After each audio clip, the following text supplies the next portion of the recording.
अमन चाहते हैं और अमन जो है गैरत से चाहते हैं। अमन जो है ये नहीं चाहते कि हम कोई बेगैरती से अमर चाहते हैं। हम गैरती कौम है, गैरत के नाम पे इंशाल्लाह लड़ेंगे। कभी इनको तालिबान कहा जा रहा है, कभी मुजाहिदीन कहा जा रहा है। हमें तो जो कहा जाता है हम वही उनको कह देते हैं। हमें तो कहा जा रहा है कि ये हमारे मेहमान हैं, ये रिफ्यूजीज हैं। क्या पॉलिसी बनी थी, क्यों बनी थी, इनको बॉर्डर पे क्यों नहीं रखा गया था, इनको शहरों में क्यों बुलाया गया था, फिर इनको वापस क्यों नहीं भिजवाया गया था, फिर ये खाली एक सूबे या दो सूबे में क्यों थे, ये सारे पाकिस्तान में क्यों नहीं आए थे। और बात यह है कि जब ये खराबी आती है सबसे ज्यादा ब्रंट कौन फेस करता है? खैबर पख्तूनख्वा करता है जो उस वक्त NWFP था, और बलूचिस्तान करता है। तो बात यह कि जब वो सूबे खराब हो जाते हैं, इकोनॉमिकली तबाह हो जाते हैं, हर रोज वहाँ एक खबर आया करती थी कि हर रोज वहाँ पे खून बह रहा है, हर रोज वहाँ पे खबर आती थी कि बाजार उजड़ गए हैं, हर रोज वहाँ पे होती थी कि बम फटा है। उसका इफेक्ट किसको आता था? इकोनॉमिकली कौन तबाह हुआ, इंफ्रास्ट्रक्चर किसका तबाह हुआ, उसके बदले में सूबे को क्या मिला? देखिए,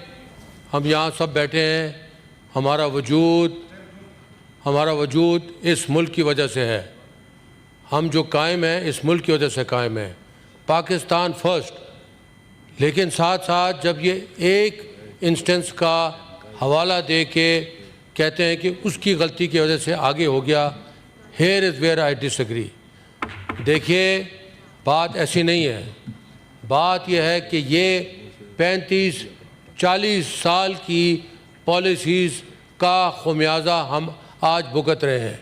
अगर खुल के बात करनी है तो खुल के यहाँ बात की जाए कि कोई चाहे इस्टेब्लिशमेंट है, चाहे कोई पार्टी है, या चाहे कोई इनफरादी शख्सियत है, वो इसमें नाराज़गी न ले। बात यह है कि जी 35 साल से हमें जो बताया गया, ख़ास तौर पे देखा ये जाना चाहिए। फलकनाथ साहब इनको ज़रा सुनने दें, डार साहब के लिए मैं रिक्वेस्ट कर रहा हूँ। और वो ये है कि कभी इनको तालिबान कहा जा रहा है, कभी मुजाहिदीन कहा जा रहा है। हमें तो जो कहा जाता है हम वही उनको कह देते हैं। हमें तो कहा जा रहा है कि ये हमारे मेहमान हैं, ये रिफ्यूजीज हैं। क्या पॉलिसी बनी थी, क्यों बनी थी, इनको बॉर्डर पे क्यों नहीं रखा गया था, इनको शहरों में क्यों बुलाया गया था, फिर इनको वापस क्यों नहीं भिजवाया गया था, फिर ये खाली एक सूबे या दो सूबे में क्यों थे, ये सारे पाकिस्तान में क्यों नहीं आए थे। और बात यह है कि जब ये खराबी आती है सबसे ज़्यादा ब्रंट कौन फेस करता है? खैबर पख्तूनख्वा करता है जो उस वक्त NWFP था, और बलूचिस्तान करता है। तो बात यह कि जब वो सूबे ख़राब हो जाते हैं, इकोनॉमिकली तबाह हो जाते हैं, हर रोज़ वहाँ एक खबर आया करती थी कि हर रोज़ वहाँ पे खून बह रहा है, हर रोज़ वहाँ पे खबर आती थी कि बाजार उजड़ गए हैं, हर रोज़ वहाँ पे होती थी कि बम फटा है। उसका इफेक्ट किसको आता था? इकोनॉमिकली कौन तबाह हुआ, इंफ्रास्ट्रक्चर किसका तबाह हुआ, उसके बदले में सूबे को क्या मिला? ये बहुत सारी बातें हैं, ये बहुत सारी बातें हैं जो कि अगर की जाएँ तो फिर खुल के की जाएँ, बेशक इन कैमरा की जाएँ, लेकिन खुल के की जाएँ।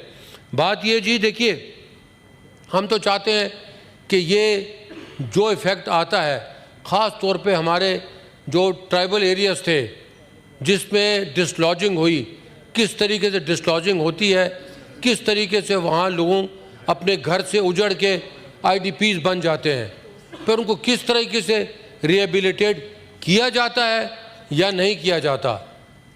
यानी मैं कहना चाहता हूँ इसमें कि इसमें एक वक्त को, एक किसी जर्नैल को, एक किसी कप ऑफ टी को मोरद इल्ज़ाम नहीं ठहराना चाहिए।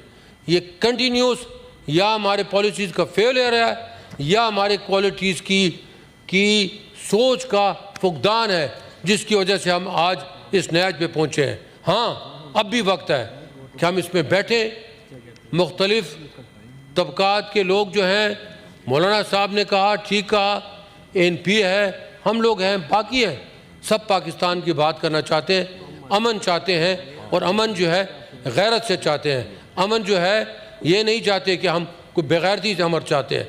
हम गैरती कौम है, गैरत के नाम पे इंशाल्लाह लड़ेंगे। लेकिन पॉलिसीज़ वो दी जाएँ जो कि एक इंडिविजुअल और एक पार्टी की वजह से। Thank you sir, thank you.